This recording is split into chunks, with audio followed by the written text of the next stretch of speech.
இன்றைக்கி வீடியோவில் BEd admission 2025 அதுக்கு நீங்கள் ஆல்ரெடி அப்ளிகேஷன் போட்டிருப்பீங்க ஆன்லைனில். இந்த அப்ளிகேஷனுக்கான இப்போ கட் ஆஃப் லிஸ்ட் வந்து விட்டுட்டாங்க. அது எப்படி செக் பண்ணுறது அப்படின்னு தான் பார்க்க போகிறோம். அதுக்கான வெப்சைட் லிங்க் வந்து மேலே கொடுத்துருக்கேன். biedmark25.tnbed.co.in அப்படிங்கிற வெப்சைட்டுக்கு போய்க்குங்க. இந்த லிங்க்கை நான் டிஸ்கிரிப்ஷன்லையும் கொடுத்துருக்கேன், அதையும் பார்த்துக்குங்க. போயிட்டு உங்கள் லாகின், உங்களோட யூசர் நேம் வந்து இங்கே டைப் பண்ணிடுங்க. தென் உங்களோட டேட் ஆஃப் பர்த் வந்து இங்கே இயர் செலக்ட் பண்ணிட்டு நீங்கள் எந்த இயரோ அந்த இயர் செலக்ட் பண்ணிடுங்க.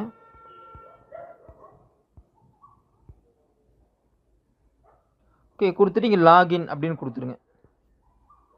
கொடுத்துட்டீங்க அப்படின்னா உங்கள் அப்ளிகேஷன் நம்பர், உங்கள் நேம், நீங்கள் என்ன சப்ஜெக்ட் செலக்ட் பண்ணீங்க அது ஃபுல்லாகவே வந்துடும். சேம் திங் உங்களோட கட் ஆஃப் மார்க் வந்து இந்த இடத்துல வந்துடும். எலிஜிபிளில் வந்து எலிஜிபிளாக நாட் எலிஜிபிளான்னு வந்துடும். இதில் ஏதாச்சும் உங்களுக்கு கிரீவன்ஸ் இருந்துச்சு அப்படின்னா கீழே இருக்கிற வாட்ஸ்அப் நம்பருக்கோ உங்கள் மெயில் ஐடிக்கோ நீங்கள் என்ன பண்ணலாம், உங்கள் கொரீஸை ஃபாலோ பண்ணலாம்.